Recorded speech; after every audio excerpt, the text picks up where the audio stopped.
नमस्कार।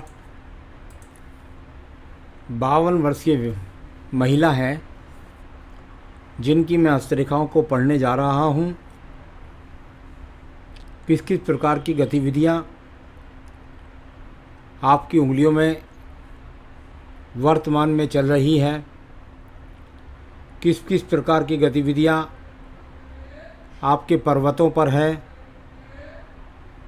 और किस किस प्रकार की गतिविधियाँ आपकी रेखाएं बताती हैं, इन सबको मैं यहाँ पर बताने वाला हूँ।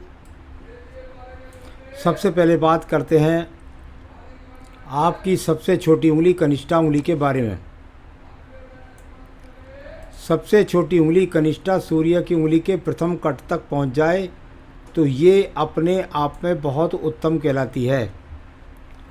इसका कारण ऐसी उंगली होने से बौद्धिक क्षमता अच्छी होती है, बुढ़ापे के अंत समय तक याददाश्त अच्छी रहती है, साथ ही साथ अपने फैसलों पर कभी पछतावा नहीं होता।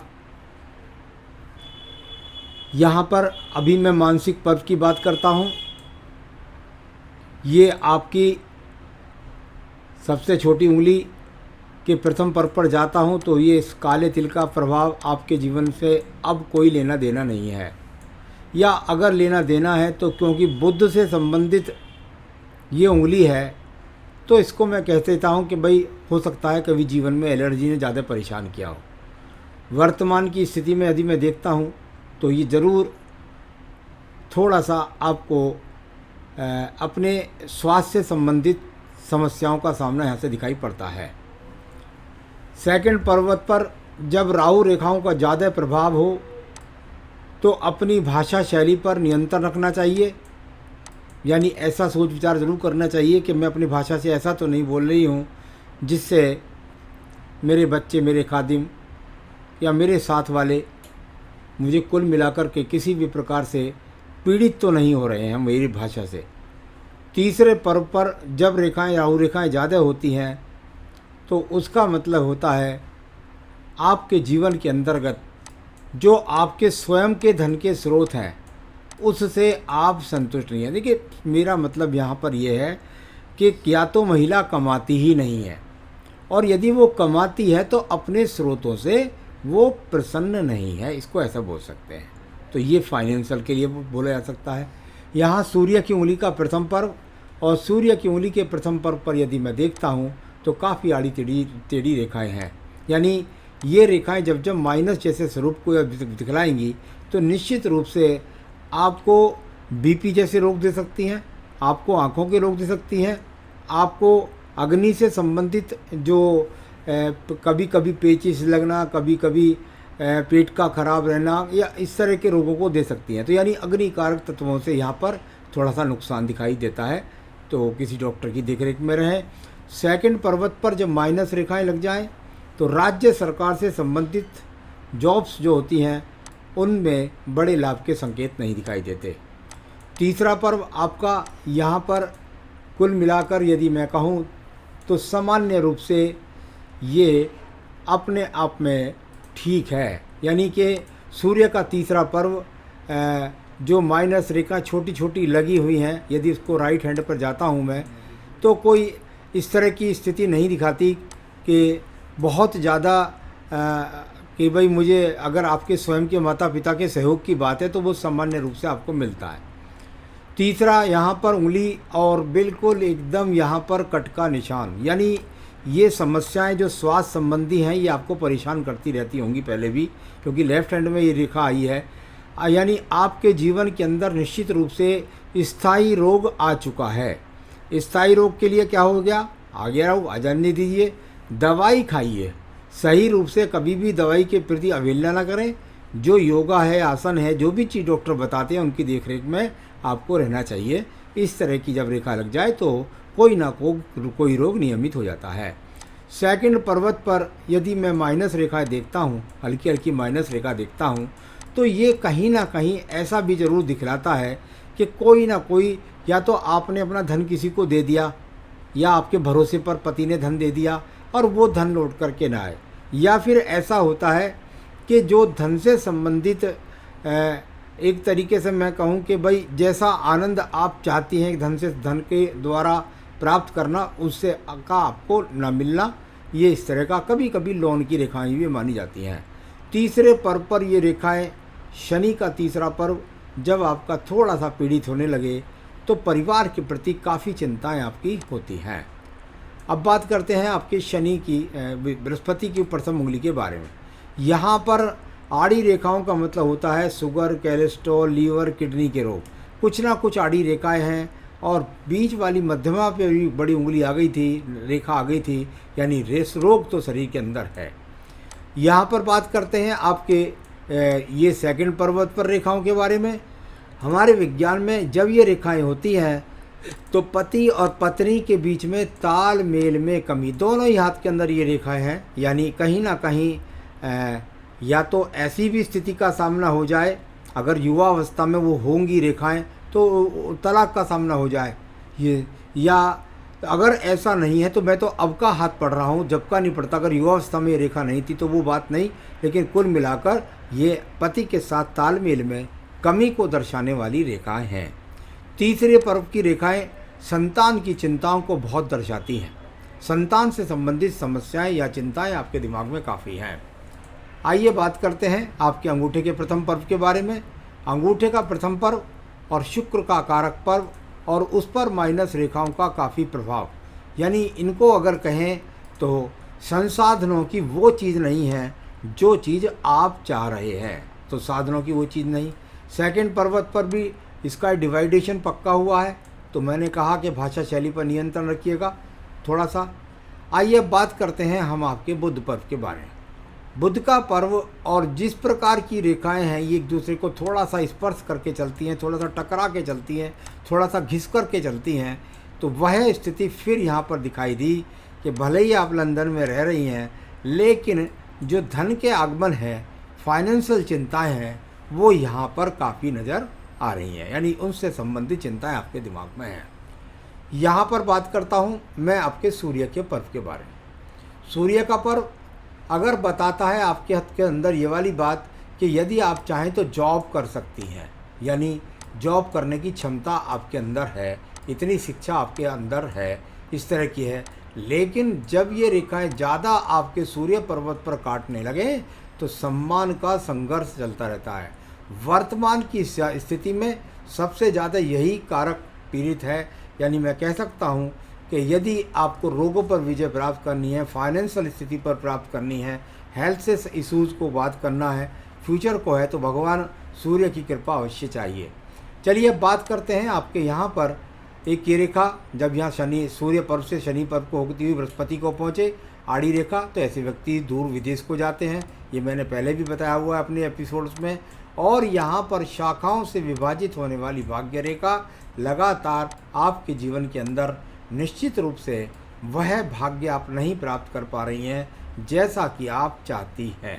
तो मुझे बहुत ज़्यादा एक तरह से कह सकता हूँ, जो अगर कोई आनंद होता है तो उस आनंद को इसलिए नहीं उठा पाते कि स्वास्थ्य ठीक नहीं है, या कोई आनंद इसलिए नहीं आ पाता कि बहुत अच्छे आवक साधन आपको नहीं मिलते।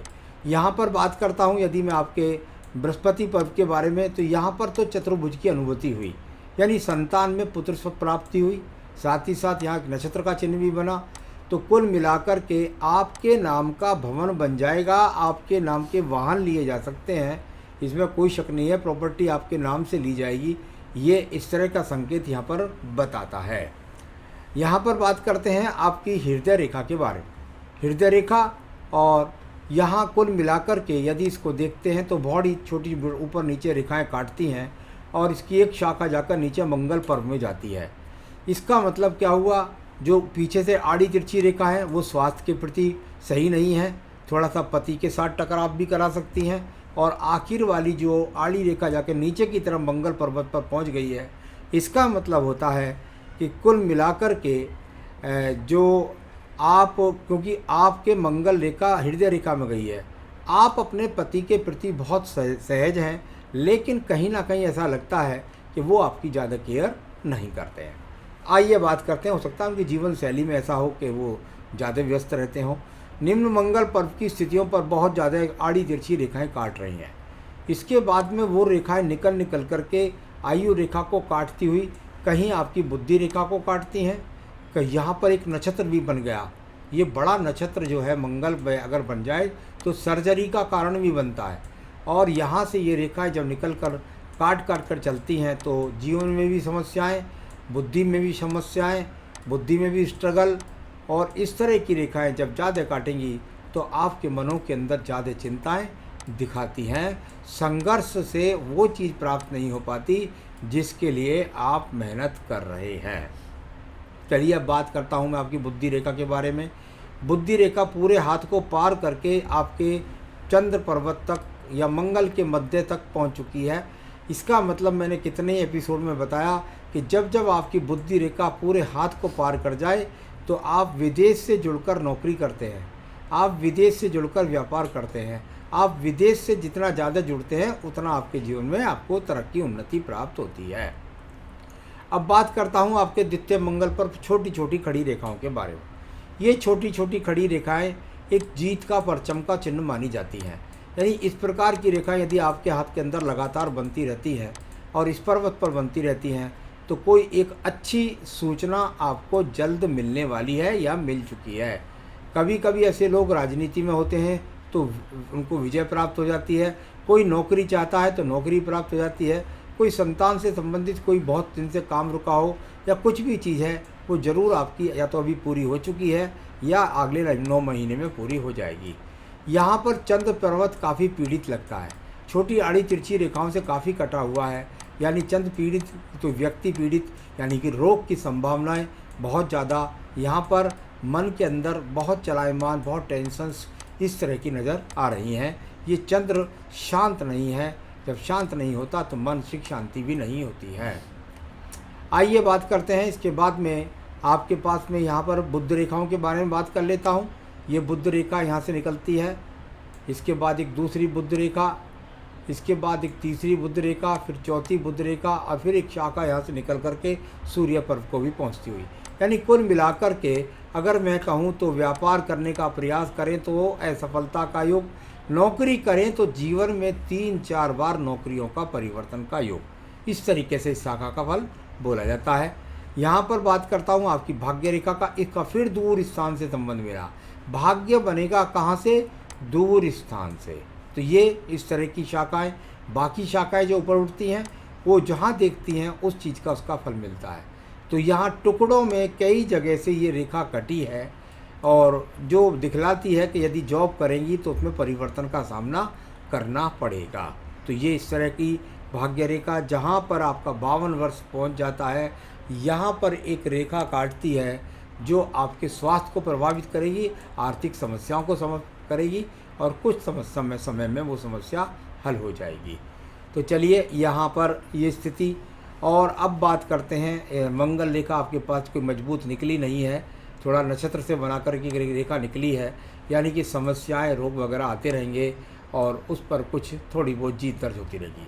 शुक्र पर्व संसाधनों का बहुत ज़्यादा अच्छा नहीं है। जब इस तरह की स्थिति हो जाती है पति पत्नी के बीच में थोड़ा सा वैचारिक मतभेद और संसाधनों की कमी को दर्शाता हुआ ये आपका हाथ, यानी जैसा संसाधन आप चाहती हैं वैसे संसाधन आप संसाधन तो होते हैं व्यक्ति, लेकिन जैसे चाहती है वैसा नहीं होता। ये कभी कभी ऐसा काला तिल होता है। तो यहाँ पर इसका मतलब माना जाता है आप जो भी इबादत करते हैं उसमें बहुत गहन इबादत करते हैं, करने लग जाएं तो इतनी इबादत करते हैं कि बहुत ज़्यादा। पर्व शनि का तीसरा है तो धन के संघर्ष को भी कराएगा वो काला तिल। तो ये सब मैंने आपको बताई बातें, आपके हाथ के अंदर की रेखाएं क्या क्या बोलती हैं। अब आयु रेखा पर चलते हैं हम। आपकी आयु रेखा तो लगभग जाकर के मणिबंध के पास तक पहुंचती है, यानी कुल मिलाकर उससे संबंधित कोई समस्या नहीं है। 80 वर्ष से कम आपकी आयु नहीं है। तो ये इस तरह से आपकी मैंने जो रेखाओं को पढ़ने का तरीका है उसको पढ़ा है। लेकिन हेल्थ का आपने सवाल पूछा है, हेल्थ इश्यूज़ हैं, इसमें कोई शक नहीं है। अच्छी देखभाल में रहिएगा और जो डॉक्टर बताए उस काम को करा लीजिएगा। तो हेल्थ इश्यूज़ निश्चित रूप से हैं। आपको फाइनेंशियल स्थिति मुझे तो अच्छी नहीं लगी, जिस हिसाब से आपके हिसाब से आपके हाथ से, देखिए मैं पति की कमाई की बात नहीं कर रहा हूँ, उस हिसाब से फाइनेंशियल स्थिति आपके हिसाब से मजबूत नहीं। और फ्यूचर के बारे में अगर आप पूछती हैं तो निश्चित रूप से अभी कम से कम मैं कह सकता हूँ कि 5-7 साल आपको 5-7 साल तो नहीं, 4 से 5 साल सेहत से संबंधित समस्याएं परेशान करेंगी। और साथ ही साथ जो इश्यूज़ लगातार आपके बने हुए हैं वो अभी बहुत मजबूती प्राप्त नहीं करेंगे। इसके लिए आपको कुछ उपाय की अगर बात आती है तो मैं कह सकता हूँ कि भाई आपको जो यदि आपकी पूजा के अंदर कोई सूर्य से संबंधित इबादत होती हो या कोई सूर्य से संबंधित फातिया होता हो, उसको आप करेंगी तो आपकी इन समस्याओं पर आपको विजय की प्राप्ति हो जाएगी। अगर ऐसा नहीं कर सकते हैं तो कम से कम सूर्य प्राणायाम कर सकते हैं। और सुबह सुबह उगते हुए सूर्य को जितना देखेंगी, जितना धूप से संपर्क बनाएंगी, उतना आपको ज़्यादा सेहत में लाभ और साथ ही साथ उन्नति, तरक्की सब चीज़ें प्राप्त होंगी। नमस्कार।